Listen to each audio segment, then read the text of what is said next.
Y luego de esta discusión, de este análisis de las banderas nacionales, así ya saben si uno puede hacer o no puede hacer o qué debe hacer, yo qué sé. Aquí el quilombo se armó. Ahora vamos a otro espacio de los que nos gusta, que es el cada loco o cada loca, en este caso es un loco, cada loco con su tema, en el que no sé, miramos un poco quién es el personaje, todo lo que no se conoce o lo menos conocido. Para mí es fantástico porque vamos siempre descubriendo, ¿no? Teníamos ahí un par de personajes para hacer, hemos al final optado por un pintor archiconocido, globalmente, ¿no? Conocido. Así que lo dejamos en pistas hasta que tú digas, Abraham, tú mandas, tú ordenas, los oyentes pueden ir acertando a ver quién es, de quién se trata. Yo mi pista que dije es que es también un poco de mi tierra, así que todo tuyo. A ver, la primera pista, y de inmediato lanzo el nombre, pero me parece interesante arrancar así.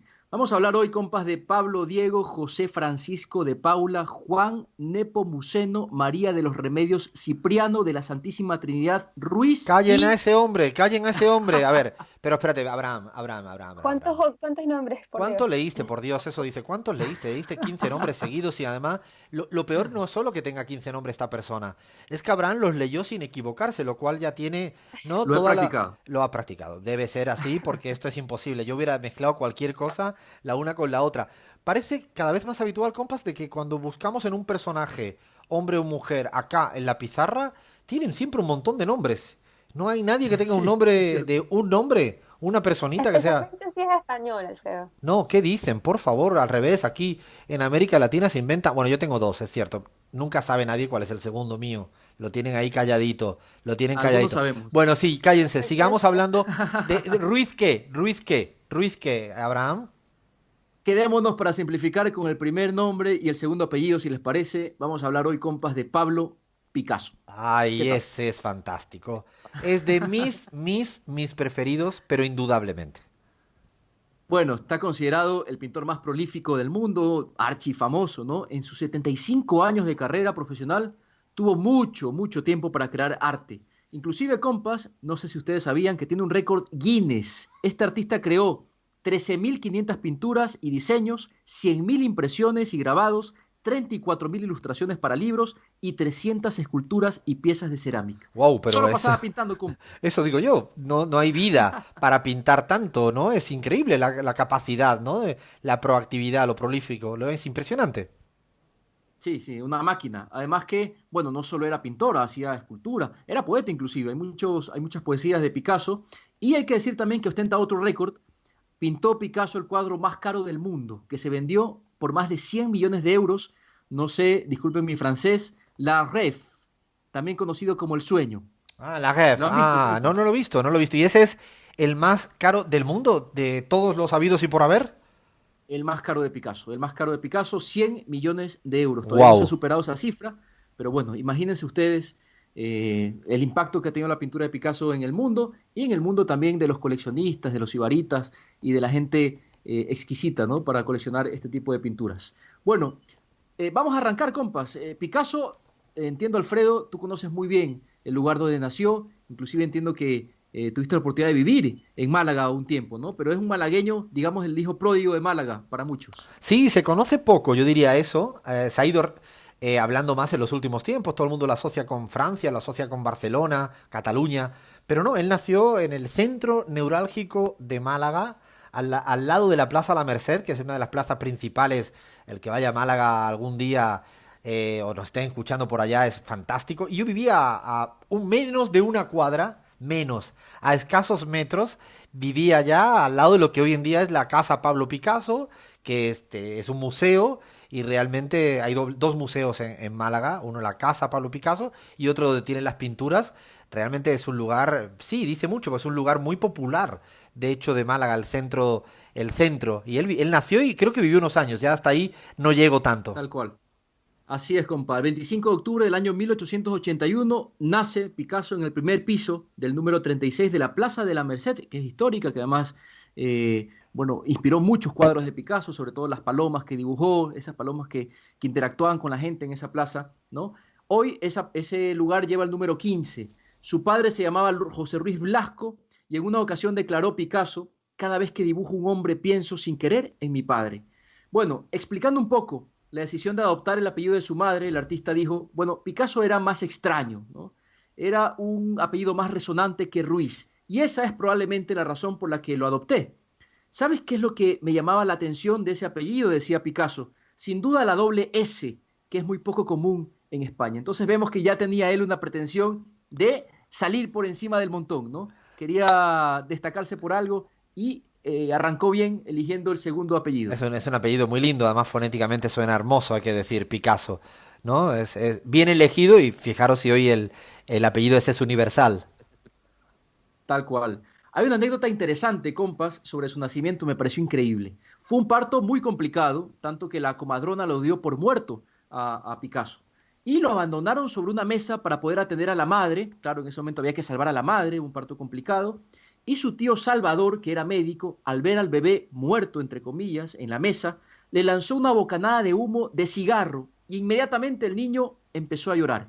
¿Qué les parece? Madre mía de mi vida, eso es que no sé, me quedaba así como, creo que los que no nos escuchan pero nos ven nuestras caras, lo vamos a poner estas caras de este momento es para hacer un meme. La cara de Lean, de Chris y mía era como decir, no me lo puedo creer, no puede ser. Increíble. Para una novela quedaría hermosísimo esto, retratarlo, una película, ya me lo estoy imaginando. Bueno, fue un niño prodigio, ¿no? Sus habilidades artísticas eran evidentes desde muy temprana edad. De hecho, sus primeras palabras, esto me pareció muy gracioso también, no fue papá ni mamá. No, no, no. Estamos hablando de Pablo Picasso. Y la primera palabra que pronunció Picasso fue pis, haciendo referencia al lápiz, compas, que siempre Ah, llevaba en las manos. yo pensé que era de hacer pipí, pis se puede decir a veces, pero no, bueno, está bien, está bien.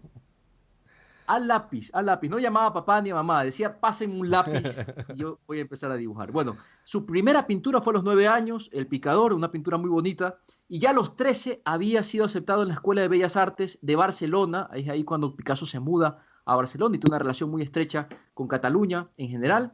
El joven artista había sido capaz de completar el riguroso examen de ingreso, que normalmente tomaba un mes en completarse. Bueno, él solo lo hizo en una semana, así que ya se imaginarán el prodigio de este joven Picasso. Y bueno, después conoce a su primera esposa, compas, la bailarina Olga Krolova. Lo hace cuando diseñaba vestuario y escenarios cubistas para la compañía parisina de ballets rusos. Estamos hablando de que Olga, su primera esposa, fue una rusa, fue musa de Picasso para muchas de sus pinturas tempranas.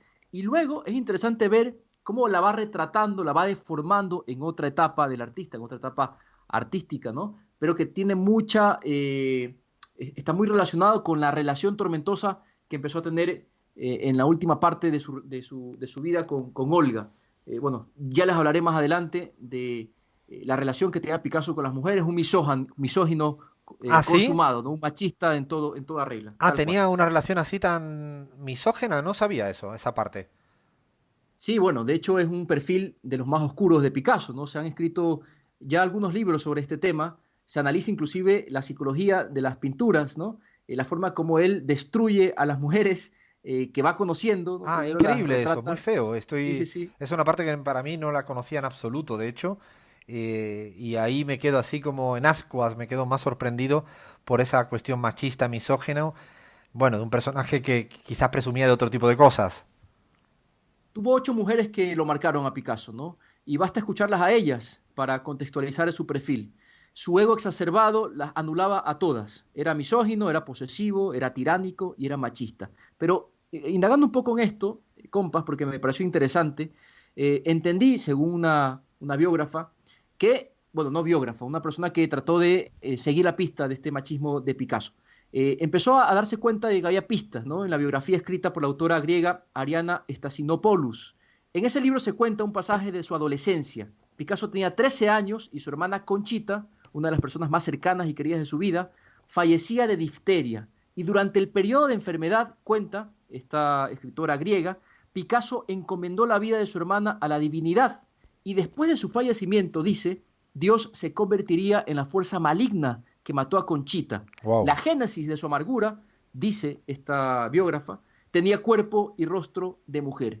Él no superó ese episodio y bueno, descargaba su furia Ah, qué con las increíble mujeres este que episodio. lo O seguían. sea, lo explica a través de esa relación tan difícil, ¿no? Con la muerte no, increíble, me he quedado así porque sí, claro, tiene ese origen, lo cual no significa que sea justificado en absoluto de ninguna de las maneras, pero intentamos entender siempre los porqué de las cosas, ¿no? Más allá de que no lo compartamos. Uf, me he quedado así con lo de mujeriego y esa parte, como que un lado absolutamente desconocido, y de eso se trata siempre este segmento de Picasso. También ha tenido una relación muy rara con la tauromaquia, ¿no? Bueno, sí, nunca ocultó su amor por la tauromaquia.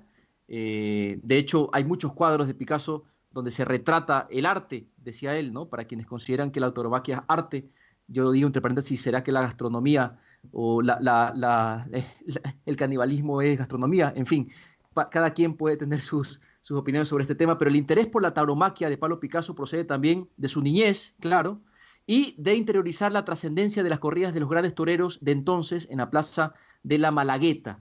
Todo aquello quedó retenido en su memoria y se convirtió, según indican sus biógrafos, en una persistente obsesión y frustración a lo largo de su carrera como artista. Compás. Ah, no, increíble, sí, realmente sí, eso sí es ha sido más conocido, ¿no? Porque sus cuadros han tenido siempre esa relación del toreo, ¿no? Bueno, yo creo que aquí no estamos para eso.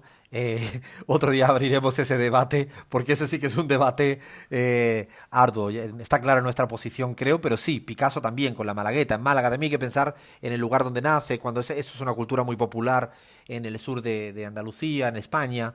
No lo comparto, ya creo que me conocen, pero no quita que lo desconozca el contexto donde cada quien tiene relaciones culturales de este tipo. ¿Qué más tenemos de Picasso para ir terminando? Un par de titulares finales, de más cositas. Sé que hay mucho más, pero el tiempo se nos viene encima. Bueno, dos datos curiosos, ¿no? No sé si ustedes sabían que a Picasso lo acusaron alguna vez de robar la Mona Lisa, tal como lo No, escuchan. ¿qué estás diciendo, Abraham? ¿En serio? En el año 1911, cuando Picasso tenía solo 21 años, la Mona Lisa de Leonardo da Vinci fue robada del Museo del Louvre. Y el poeta Guillaume Apollinaire fue nombrado como sospechoso del robo y bueno, Picasso era su amigo, uno de sus mejores amigos.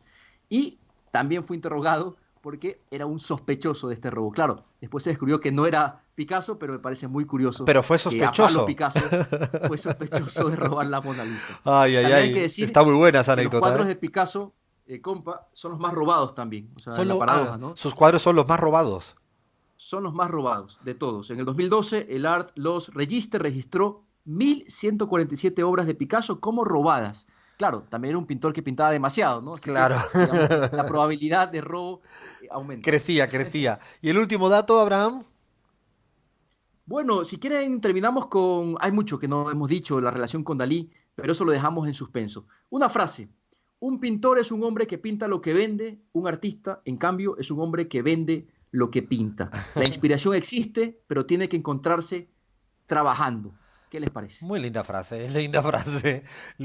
de cómo diferenciar. A pesar de eso, es un hombre con un patrimonio, lo dices también ahí en lo que tenemos anotado, más ostentoso, imposible, ¿no? ¿Cuánto tienes ahí anotado de el patrimonio al que asciende Picasso?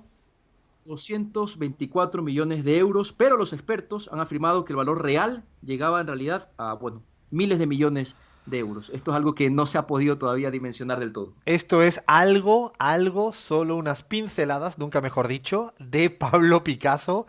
Hay muchísimo más que contar, pero era interesante ponerle algunas luces y algunas sombras también a quien es el pintor universal llamado Pablo Picasso. Eso no quita que sus pinturas para mí sean una de las preferidas. Yo con él y con Kandinsky, con Vasily Kandinsky, con esos dos, me quedaría en una casa rodeada de cuadros. Paramos acá, que nos queda un poco de rumba, como dice Chris, nos queda un poco de en el espejo fiestero que tenemos preparado para los últimos minutos del programa, La Pizarra. Seguimos.